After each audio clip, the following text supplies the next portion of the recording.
ఈరోజు మా ఇంట్లో బిర్యానీ. అదేంటో బిర్యానీ అంటే ప్రపంచంలో ఉండే సంతోషం అంతా నా మొఖంలోనే ఉంటుంది.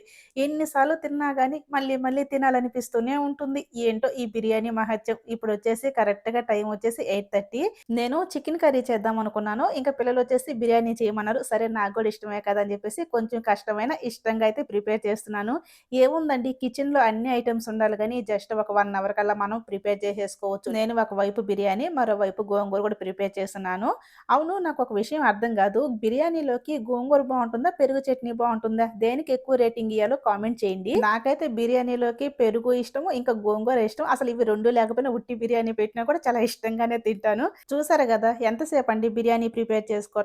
ఇలా మనం మాట్లాడుకుంటూ ఉన్నామా, అలా బిర్యానీ అనేది రెడీ అయిపోతూ ఉంది. ఇంకో వైపు మనకు గోంగూర గూడా చక్కగా మెదిపేసి పోపైతే పెట్టేసుకున్నాను. జస్ట్ ఇంకొక 10 నిమిషాలకి మనకు బిర్యానీ అనేది చక్కగా రెడీ అయిపోతుంది. చూసారు గదా! మనకు మాటల్లోనే రెడీ అయిపోయిందన్నమాట. ఇప్పుడు దీన్ని ఒక 5 నిమిషాల సేపు చల్లారనిచ్చి తింటే చాలా టేస్టీగా ఉంటుంది.